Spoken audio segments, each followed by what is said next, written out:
Muchas gracias a ustedes por la oportunidad, Emilio y Katia, de nuevo. Un gusto estar con ustedes para hablar un poco sobre efectivamente estos proyectos de ley que presentó el Ejecutivo. Así es, ponemos un poquito de antecedente. El pasado jueves, el gobierno de la República presentó su programa de Hacienda en Acción, que le llamaron trazabilidad fiscal.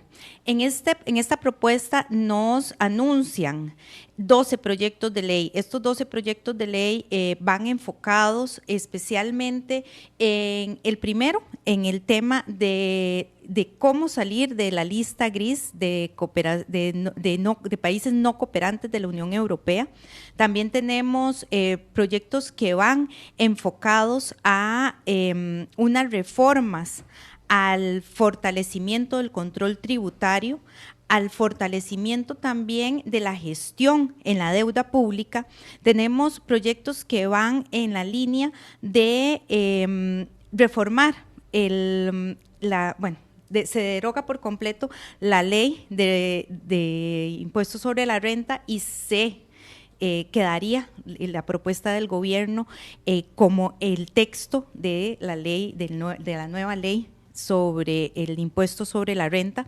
También tenemos una ley de contrato del financiamiento que tiene que ver con un fideicomiso de resiliencia y sostenibilidad y otros proyectos que anunciaron que no están todavía en corriente legislativa, que tienen que ver con la venta del BCR, de VIXA, el tema de las acciones del INS y un proyecto también, que esos dos sí están en corriente legislativa, que tiene que ver con el marchamo y que tiene que ver con eliminar una lista de exoneraciones. Así que vamos a tener bastante trabajo quienes le damos seguimiento a la Asamblea Legislativa con esta lista de proyectos. De estos, solamente actual hay tres en corriente legislativa, que solamente dos están convocados por el Poder Ejecutivo. Estamos esperando la publicación de estos proyectos que presentaron el jueves anterior para conocer y que inicie este procedimiento en la Asamblea Legislativa, pero hoy ya conociendo los textos, a pesar de que solamente están publicados en la página de la Asamblea, ya tienen número de expediente, vamos a tener un análisis por parte de don Gerardo. Así que, don Gerardo, quisiera iniciar esta conversación con el expediente 23.762, el que tiene que ver con el fortalecimiento de la gestión en la deuda pública. Va en la dirección de cumplir con un compromiso de construir una sola dependencia del Ministerio de Hacienda que centralice las funciones en gestión de la deuda pública a través de una dirección de gestión de la deuda pública, y lo que busca es reformar artículos de la ley 8131 que fue aprobada el 18 de septiembre del 2021. ¿Qué nos puede decir acerca de este expediente? Sí, bueno, como usted dice, por lo menos a mi persona me tomó por sorpresa esa convocatoria que hizo Nogui Acosta para presentar lo que llamó Hacienda en Acción, trazando la prosperidad fiscal, porque todos estábamos concentrados, como ustedes decían, en los dos proyectos que le dieron vía abreviada, el del crimen organizado y el de las jornadas excepcionales de trabajo. Aparte de que las finanzas públicas están muy bien. De hecho, cerramos el año pasado con un superávit primario. Entonces, no esperábamos que el Ejecutivo se viniese con este grupo de proyectos. Este que usted menciona, que efectivamente lo llaman fortalecimiento de la gestión de la deuda pública, para mí es el más inofensivo de todos, en el tanto en que no toca materia tributaria. Los impuestos no son bien vistos en general. Esto desde inicios de la humanidad. Eh, por eso se llaman impuestos, no se llaman voluntarios. ¿Verdad? A nadie le gusta pagar impuestos, a nadie le gusta que le quiten dinero de sus ingresos. Y sobre todo hay mucho malestar cuando usted no ve en obras o los resultados de esos impuestos. porque tiene sentido los impuestos en el tanto en que se mejore la distribución del ingreso. La gente que está, digamos, en condición económica más difícil recibe subsidios, recibe ayudas. Entonces ahí podríamos decir que la sociedad es más solidaria, o lo vemos en calidad de obra pública. Lamentablemente, nuestro gobierno ha venido creciendo con el transcurso de los años en gasto corriente a tal punto de que son las transferencias y los salarios o remuneraciones más el servicio a la deuda los rubros más importantes. Bien, esta ley de la administración financiera, y de los presupuestos nacionales, fue establecida en el año 2001 y estableció una forma de organización del Ministerio de Hacienda. Y es como hasta nuestros días se viene manejando. Incluso hay una dirección que se llama de Administración del Crédito Público. ¿Por qué? Porque en los años 2000 o antes de eso era muy dado que el gobierno se financiara con créditos de los bancos del Estado. Pero al ir desarrollándose la bolsa de valores, esas formas de financiamiento cambiaron a la emisión, a la colocación de títulos valores que conocemos como bonos. De manera tal que ya desde ahí tenemos una cosa que está anticuada. Y la otra área importante que toca este proyecto es la Tesorería Nacional. ¿Qué es lo que pasa? Que en el año 2015, por iniciativa del gobierno, se pidió una misión técnica del Fondo Monetario Internacional que viniese a revisar precisamente esa ley. Y de esa misión técnica, junto con recomendaciones o estándares internacionales, nos dimos cuenta que en la ley actual hay funciones propias de gestión de la deuda que están mezcladas con la Tesorería Nacional. Entonces, este proyecto de ley lo que viene es a poner orden en el sentido de que lo que es la gestión de la deuda pública, ya sea interna, o sea, que se negocia en el país, o deuda que se coloca en los mercados internacionales, es un proceso más estratégico donde se definen las grandes políticas o los grandes lineamientos para el manejo de la deuda pública, así como objetivos de buscar una relación óptima en términos de los mayores plazos posibles de colocación, las mejores tasas de interés, el menor riesgo posible. Y también uno podría pensar que el gobierno está interesado en desarrollar un mercado financiero más profundo, más eficiente, donde las tasas de interés se fijen más transparentemente.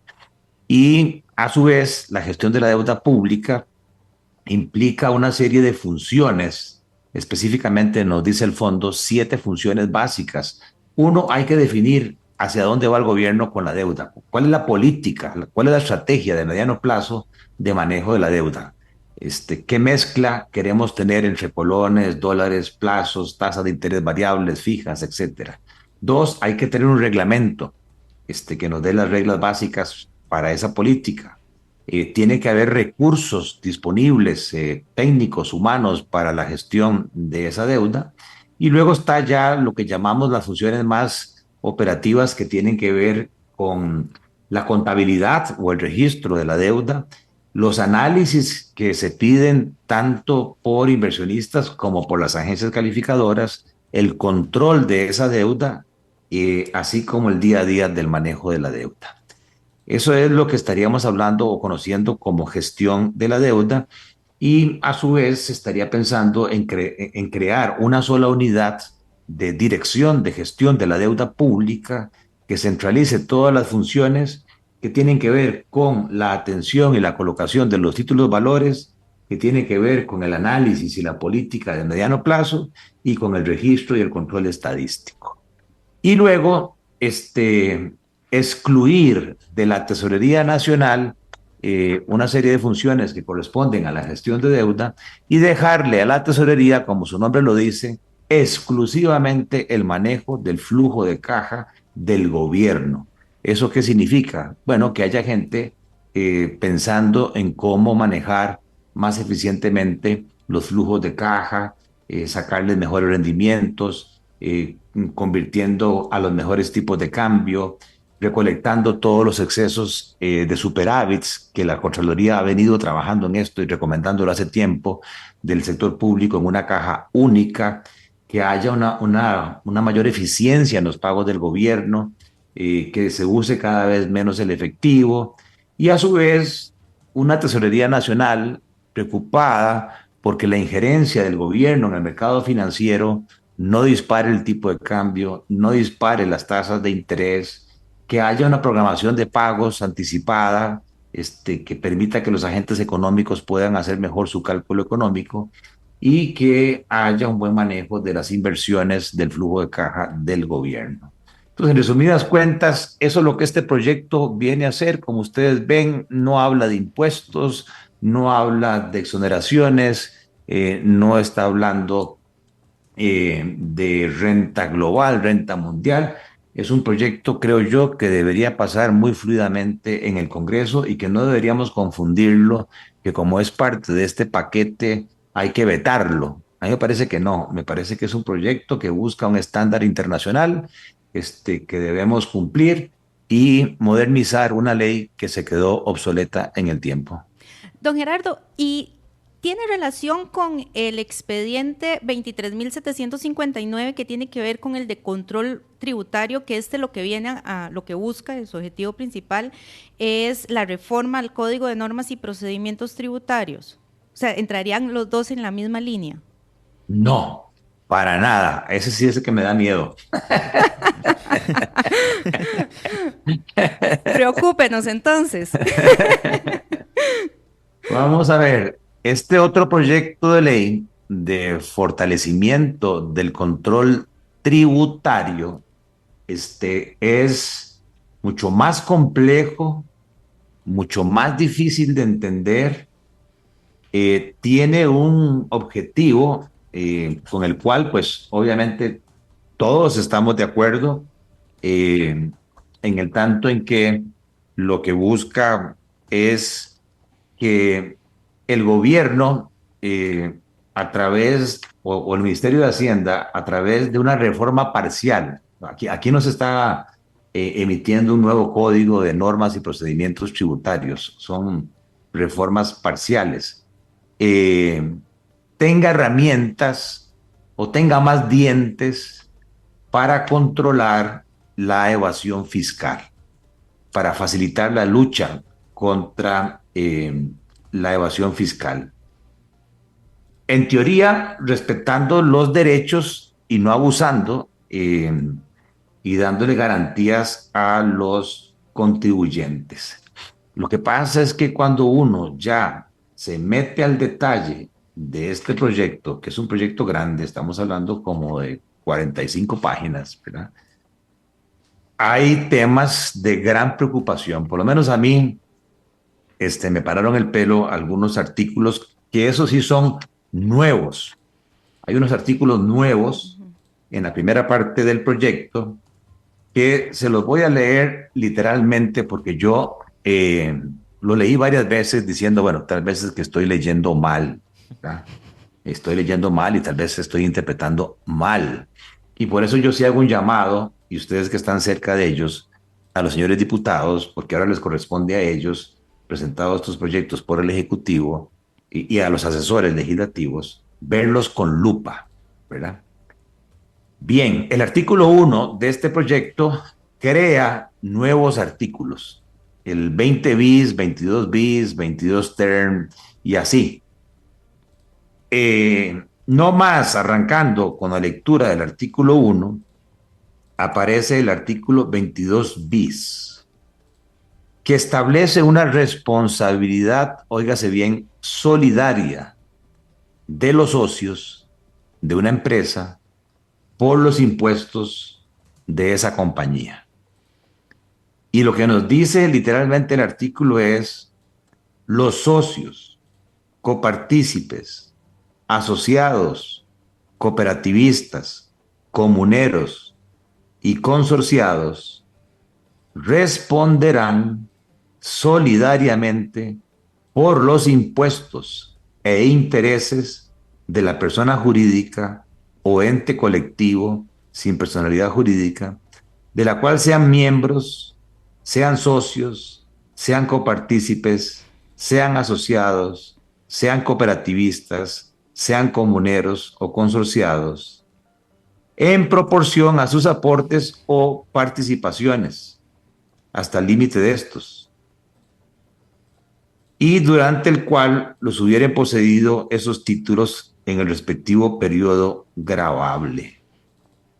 O sea, esto va en contra de toda la filosofía económica que separa el patrimonio de los dueños, socios, cooperativistas, comuneros, copartícipes, eh, personales del patrimonio o de los recursos que constituyen una empresa. Trato de ser un poco más claro. Supóngase que ustedes quieren montar una compañía o montar una cooperativa o montar eh, una sociedad, se reúnen y hacen sus aportes, ¿verdad? Cada quien saca dinero de sus recursos propios, de sus patrimonios propios y los aportan.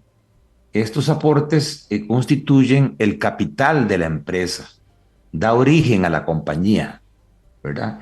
Y a cambio de ese aporte yo recibo un título que me hace propietario.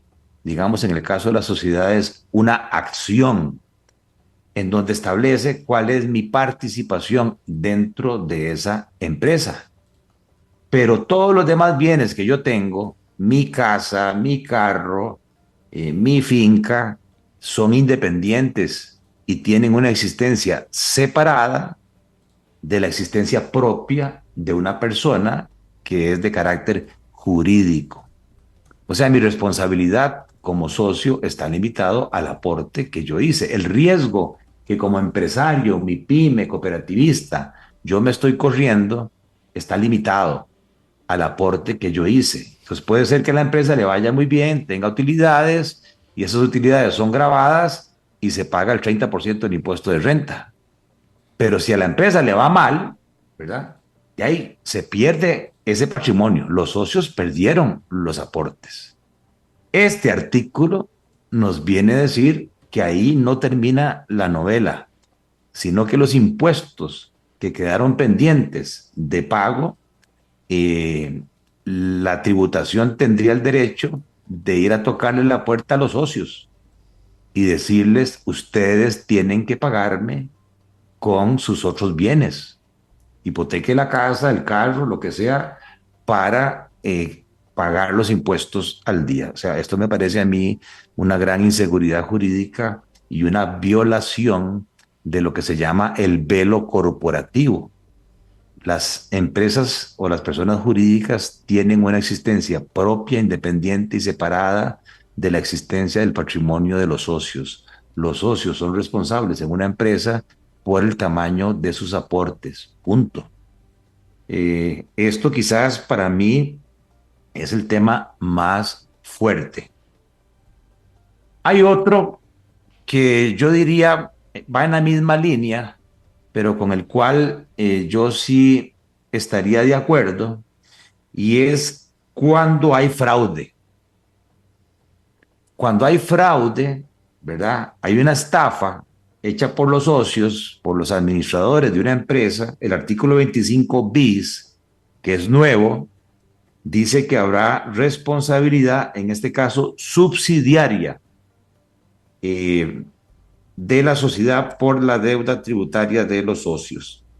O sea que juega también en los dos sentidos. Si hubo fraude de la empresa y no pagó los impuestos, o si algún socio cometió fraude y no pagó sus impuestos, hay responsabilidad en ambas vías pero subsidiaria. Si la tributación, liquidándose los bienes, no logra recuperar toda la deuda tributaria, tiene el derecho de ir a cobrarle a la empresa, ¿verdad?, del socio, lo que él quedó debiendo de sus impuestos personales, o al revés, tiene el derecho de ir hacia los socios a cobrar los impuestos que la sociedad que quebró o que causó fraude no pagó. Yo diría que en ese caso, como hay un acto delictivo, uno debería estar de acuerdo en que en ese caso, pues sí, haya esa responsabilidad subsidiaria. Y hay un tercero, que es el artículo 22 term, que dice responsabilidad solidaria de los integrantes de un conjunto económico. Y lo leo, con el cual no estoy de acuerdo. Dice, son responsables solidarios las personas, empresas o entidades que conforman un conjunto económico por los adeudos tributarios generados por cada una de ellas. Se presumirá, salvo prueba en contrario, que existe conjunto económico cuando una persona, empresa o entidad participa de manera directa o indirecta en la dirección, capital, control o administración de otra u otras personas, empresas o entidades. ¿Cómo se lee esto en cristiano? De que yo puedo tener varias compañías en donde mi persona tiene el control, o sea, tiene mayoría accionaria, o participa en administración de varias empresas, de varios negocios. Aquí lo que están diciendo es que si uno de ellos, ¿verdad? Este, entra en una deuda con tributación y no se paga, todas las demás empresas, solidariamente, la tributación tendría el derecho de caerles para exigirles el pago de la empresa que no pagó. De nuevo, o sea, yo no entiendo cuál es la razón o la justificación, la inseguridad jurídica que se daría, por cuanto, repito, las personas jurídicas tienen existencia propia y separada. Y aquí nos estaríamos volando ese principio y se le estarían dando, en mi criterio, demasiados dientes a la tributación directa. Ellos han dicho que nos necesitan dientes. Sin embargo, algunos diputados han manifestado que no son dientes los que se les están dando, sino son colmillos. Sí podríamos pensar que así es.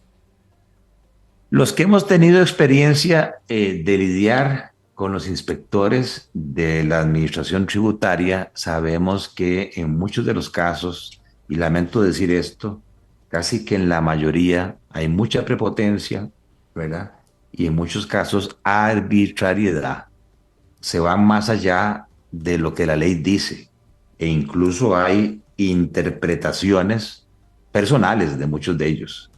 Incluso yo me acuerdo que en varias veces hubo discusiones de demandar personalmente a ese inspector por la arbitrariedad, pero como siempre pasa, hay miedo que entonces más bien al hacer eso se vuelva un tsunami de enemigos. Entonces hay abusos, creo yo, contra los contribuyentes. No es que no se quiera pagar impuestos, obviamente lo que debería hacerse es que haya una responsabilidad tributaria de pagar los impuestos que la ley establece como tal. Pero de ahí a establecer este tipo de responsabilidades solidarias, ¿verdad? Brincándose las leyes jurídicas que le dan fundamento a la existencia de las personas o de las empresas con independencia del patrimonio de los socios o los grupos de interés económico, nos mete en una inseguridad jurídica y en un riesgo más allá, creo yo, del justificado y sobre todo que quizás es el punto más importante. Cuando Nogui Acosta hace la presentación de estos proyectos, lo dijo claramente de que el objetivo del gobierno no es recaudar más plata, sino es ordenar las cargas. repito, si hay fraude, si hay estafa, todos los dientes, colmillos que quieran para la tributación directa y que se vayan contra los socios que estafaron, yo no tengo ningún problema con eso. El problema está cuando la gente honorable hace pago de los impuestos, pero en este caso en particular, de ahí puede ser que por fenómenos naturales, por más voluntad que yo tenga, no me fue bien en un negocio, perdí la cosecha, ¿verdad? No pude pagar los impuestos y que de repente le caigan a mi casa, a mi carro, a otra propiedad que nada tenía que ver con el patrimonio de la empresa. Eso sí me parece sumamente grave, sumamente serio. El resto del proyecto, le soy sincero, es muy detallado y tiene que ver ya con temas de tramitología, de procedimientos, que aquí lo que yo recomiendo es que la Asamblea busque especialistas tributaristas para ver qué cambios puntuales hay ahí. Quizás el único importante es la prescripción, que en ese sí estoy de acuerdo. Cuando hay fraude, se está diciendo que la prescripción de las deudas tributarias, o sea, que la muerte de una deuda, se extienda de 4 a 10 años. A mí me parece que eso está bien, en el tanto en que se pueda demostrar judicialmente, ¿verdad?, que hubo un fraude. No que a alguien se le ocurrió dentro de la tributación en decir aquí hubo fraude. No, no, no. Yo tengo el principio de todos somos inocentes hasta que se demuestre lo contrario. Y eso se demuestra ante los tribunales. Si se demuestra que hubo fraude, a mí me parece que tiene todo el sentido que no venzan las deudas tributarias en 4 años, sino que la prescripción se extienda hasta los 10 años. Don Gerardo, ahora usted mencionó algo sobre el tema de que el ministro de Hacienda, don Nogui Acosta, que dijo que no iba a hacer más recaudación. Pero aquí es un poco contradictorio, podría decirse así, y para todas esas personas también que nos están escuchando, porque está el tema de que algunos expertos dicen son más impuestos, pero el mismo gobierno dice que no son impuestos. ¿Verdaderamente es así? Eh, Hay una famosa frase que dice, en Dios todos creemos, pero todos los demás traigan números, traigan datos. Entonces, Nogui es gran amigo mío, yo le tengo gran aprecio, ha hecho una buena labor, le tengo un gran aprecio también al presidente, etcétera. Pero en materia de impuestos y más, hablando con una persona que le encantan los números, yo tendría que ir al Congreso con cifras y demostrar que efectivamente, como ellos dicen, todo este reacomodo de cargas, que lo podemos ver quizás en el otro proyecto, que para mí es el más importante, que es la nueva ley del impuesto de renta, ¿verdad? Que esa suma de subidas de impuestos y bajadas de impuestos al final da cero del punto de vista de la recaudación tributaria. Porque en este momento el gobierno no requiere más ingresos. De hecho, tenemos superávit primario y estamos holgadamente cumpliendo las reglas y las metas del Fondo Monetario Internacional. Entonces, más que el discurso de Nogui, aquí hay que hacer la de Santo Tomás. Hasta que yo no meta el dedo y vea los números, no creo, ¿verdad? Yo quiero ver esos números. ¿Por qué? Y viene el tema. Estamos de acuerdo en que el Fondo Monetario, como parte del acuerdo del crédito, había hablado de la necesidad de establecer en Costa Rica un sistema de renta global. Aquí tengamos cuidado porque hay mucha confusión. Nuestro sistema tributario actual es cedular, es de silos. Esto quiere decir que hay diferentes tasas de impuestos dependiendo la fuente del ingreso. Si son intereses, se graban al 15%. Si son dividendos, impuesto único definitivo al 15%.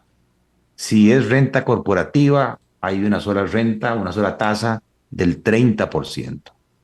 Si yo soy una MIPYME, que vende al año menos de 122 millones de colones, estoy sujeto a una escala que arranca en el 5% y va subiendo gradualmente en el 20%. Eso es un sistema cedular. El fondo lo que nos está pidiendo es pasar al estándar internacional de consolidación de todas las fuentes de ingresos. O sea que si una persona tiene salarios, pero también recibe alquileres, también recibe intereses, también recibe dividendos, ¿verdad? La idea es que se sumen, ¿verdad? Todas esas fuentes de ingreso y que caigan en la escala actual del impuesto de renta de personas, que va de un 0%, 10%, 15%, 20%, 25%, de forma consolidada. Entonces, claro, si yo estoy con un salario, digamos, de 1,5 millones de colones, ¿verdad? Ahí caigo a una escala de renta que hoy aplica nada más a los salarios. ¿Sí?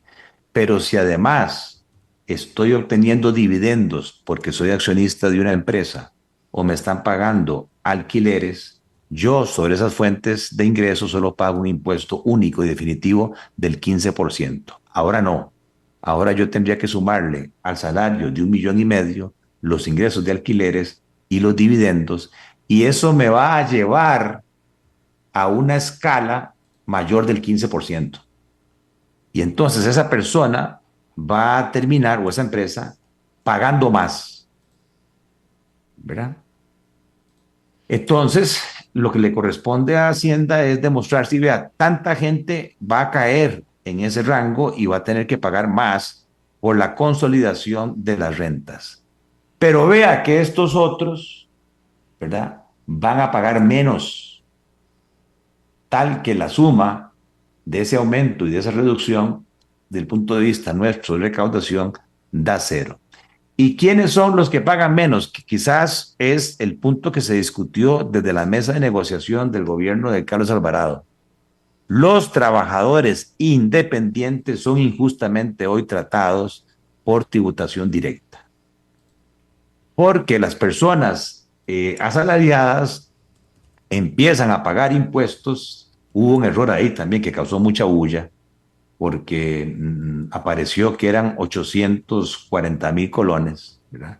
Y no, ya se corrigió, ya Nogui reconoció que fue un error de él y que se mantiene 942,000 colones mensuales. Si usted gana menos de 942,000 colones mensuales, no paga impuesto de renta en este país.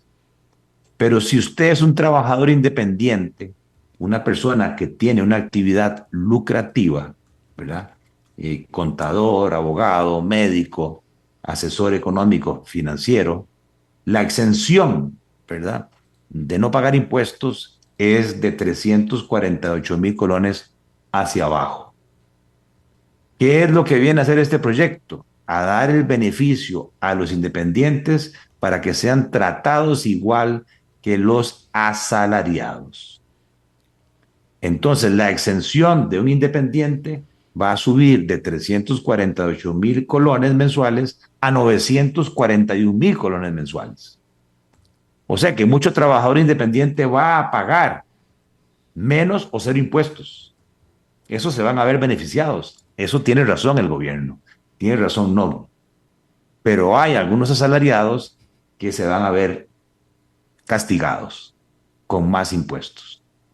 Y luego, de taquito, nos metieron una nueva escala, porque la escala máxima hoy del impuesto de renta de personas asalariadas llegaba hasta el 25%. Ahora metieron una nueva escala que lleva ese rango al 30%. Y no hay números. No que dice que los tiene, pero debería demostrar ese tema. El otro fundamental es que se está confundiendo renta global con renta mundial. Y esto sí es preocupante. Estamos claros, y para mí fue un error que se metió en este proyecto de reforma de la ley de renta la condición que nos está pidiendo la Unión Europea para salir de la lista gris. El informe de la Unión Europea lo que dice es que el sistema tributario costarricense no está gravando las rentas pasivas que reciben las empresas por invertir en el exterior. ¿Esto qué es?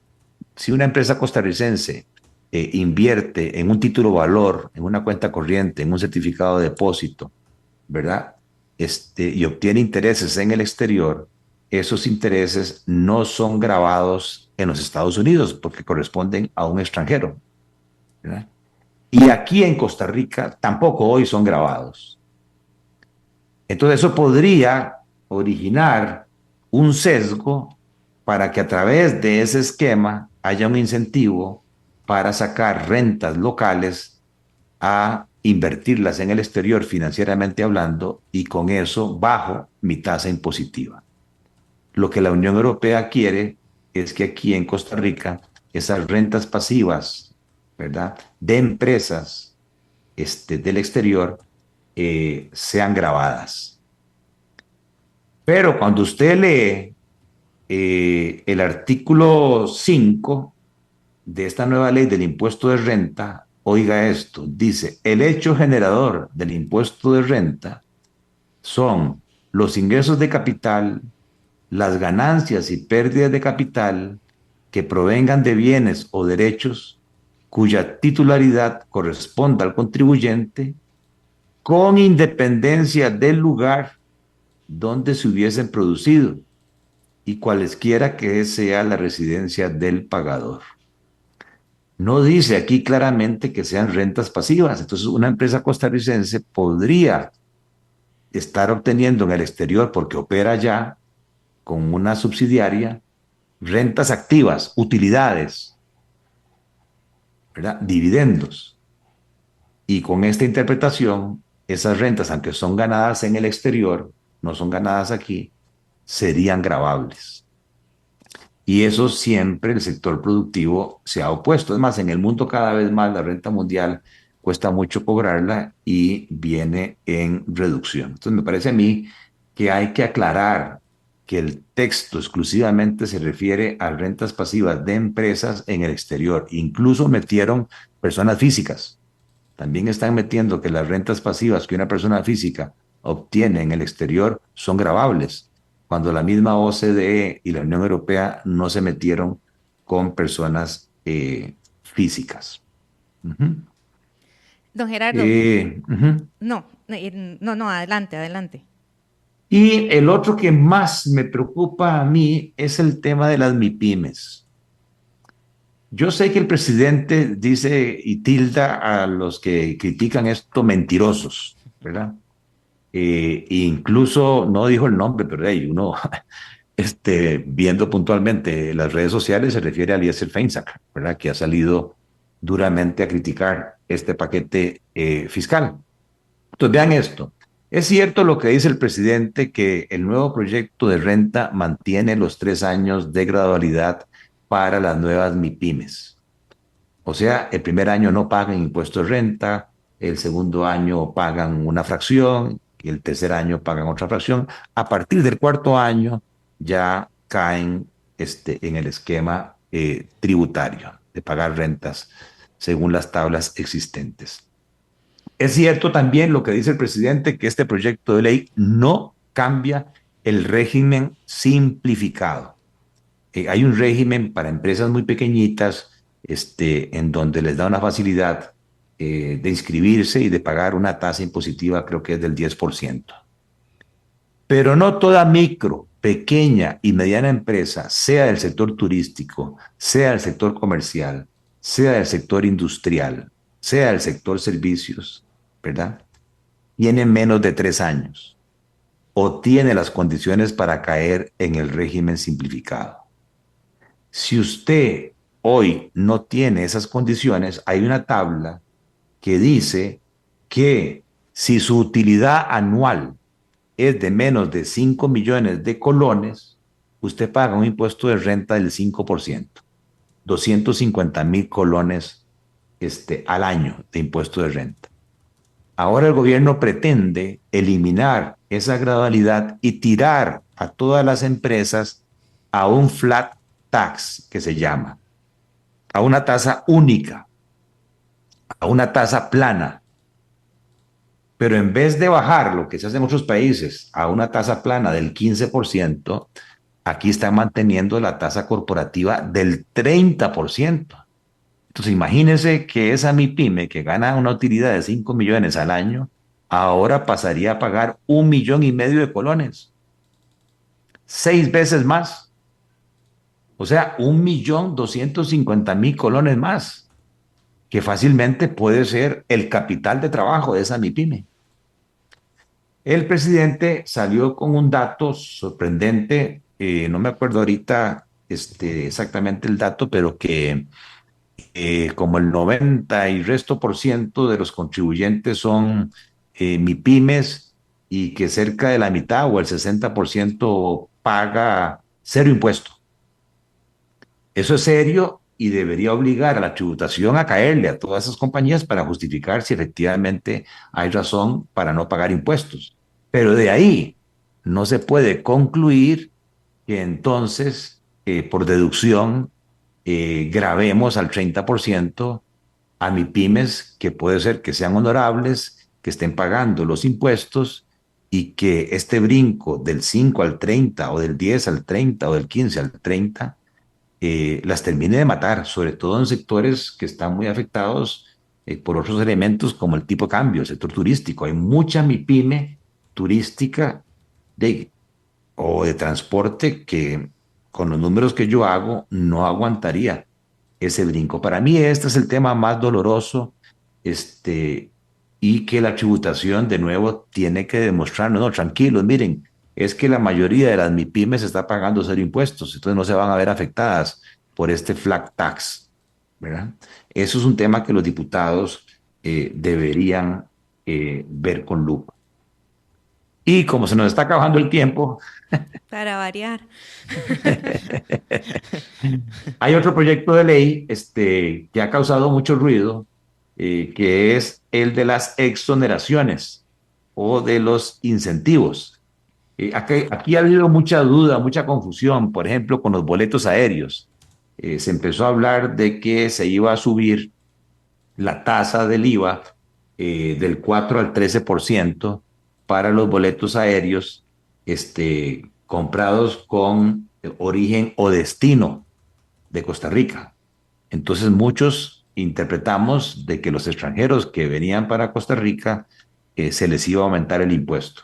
El presidente aclaró en la conferencia de prensa que la interpretación no está bien y que se va a cobrar nada más a los costarricenses que salen del país, ¿verdad? Y que eso favorece el turismo local. También Nogui aclaró ayer, creo, que hubo otro error, y es que por la parte internacional se estaba cobrando sobre una base impositiva del 10% del valor del boleto. La primera versión del proyecto que mandaron cambiaron eso y estaban cobrando sobre el 100% del valor del boleto. O sea, estaban multiplicando el impuesto 10 veces. Bueno, ahora lo aclararon y dicen que es sobre el 10%, que no hay modificación en eso. Pero donde está causando mayor inquietud, sobre todo social, es que le quitaron la exoneración del IVA y le están metiendo un 2% más todos los otros temas de pagos aduaneros a la importación de equipos médicos sensibles como sillas de ruedas, como equipo auditivo, como camas de hospital, que por lo menos algunas estadísticas que yo he visto del Estado de la Nación, mayoritariamente los requieren las personas de más bajos ingresos con discapacidad. dijeron que esas personas obtenían esos bienes de la Caja Costarricense de Seguro Social. Bueno, tendrían que demostrarlo porque hasta donde yo sé, conozco mucha gente de escasos recursos que necesita esos bienes y que en la caja no se los dan y entonces se las ven a pelitos rejuntando dinero para pagar. Bueno, esta disposición lo que estaría haciendo es aumentando el precio de esos artículos para una población socialmente sensible que requiere andaderas, bastoneras, sillas de ruedas, camas de hospitales, equipo auditivo, etcétera, etcétera. Ese es quizás uno de los temas pendientes. Y Don, yo creo que con eso cubriríamos. Ah, bueno, no, nos quedó el marchamo. sí, nos quedó el marchamo. Aprovechemos estos últimos minutos para hablar acerca de la propiedad de vehículos, automotores, embarcaciones y aeronaves. Bueno, en lo de marchamos, aparentemente la fórmula que existía hoy tomaba en cuenta la inflación y tomaba en cuenta la depreciación de los vehículos. Y se esperaba que esa combinación diera números negativos y que entonces el valor fiscal para pagar el impuesto de la propiedad de los vehículos cada año fuera menor. Pero como la inflación se disparó a 2 dígitos el año pasado, muchas personas terminaron pagando un impuesto mucho mayor. Entonces, para corregir esa injusticia, el Ministerio de Hacienda viene y emite una nueva fórmula que solo toma en cuenta la depreciación del vehículo, arrancando el primer año con una depreciación del 10%, y así, según la antigüedad del vehículo, si un vehículo tiene 5 años, la depreciación acumulada sería del 42,6%, que yo multiplico por el valor que se consignó como precio de compra eh, del vehículo, y sobre ese neto el gobierno está poniendo ahora una nueva tabla también de tarifas donde si el vehículo vale menos de 1.155.000 colones, pagaría 31.000 pesos de impuesto, y ahí nos vamos en una escala de 1,5 millones a 3 millones, pagaría 2,5%, de 3 millones a 5 millones, 3%, hasta un máximo vehículos de más de 19 millones de colones pagarían el 7,5%. Según los números que da el Ministerio de Hacienda, el primer año de implementación de esta nueva fórmula de cálculo y de esta regla de tasas, el 92% del 1.800.000 vehículos que hay en el país pagaría menos. Solo el 8% de los vehículos de más alto valor por el primer año pagaría más. Y por esa razón consideran que es un ajuste progresivo del impuesto a la propiedad de los vehículos. Igual aquí nos quedó debiendo la tributación el número de ese 8% de vehículos, me imagino yo, más nuevos y de mayor valor, que pagarían más. ¿Cómo se compara ese incremento con la reducción de los vehículos más viejitos y de menor valor? Para determinar, como dice el Ejecutivo, que desde el punto de vista de recaudación no se está recaudando más, es cero, y que meramente se trata de un tema de justicia tributaria. Entonces, en resumidas cuentas, Emilio y Katia, como ustedes ven, es materia árida, es materia compleja. El Ejecutivo ya puso sobre la mesa los proyectos, ya justificó diciendo que no piensan recaudar más, que es meramente un reordenamiento de cargas, ¿verdad? En el tema de las MIPIMES, pagan justos por pecadores. Ahí lo que dicen es que tienen evidencia de grandes compañías que, para evitar salirse de la escala preferencial de MIPIMES hasta un 20% de impuesto de renta, dividen y crean muchas empresas para evitar pagar el 30%, pero eso hace que los que se portan bien y que están tributando correctamente y que son MIPIMES, ese brinco de 6 veces, por ejemplo, para las MIPIMES de menos de 5 millones de utilidad al año, sea letal. Y es ahí donde los señores diputados deberían ahora pedirle cuentas a don Nogui, porque a mí sí me sorprendió muchísimo que dijera doña Pilar Cisneros, y entiendo también la ministra de la Presidencia, que a ella no las consultaron de estos proyectos, ¿verdad?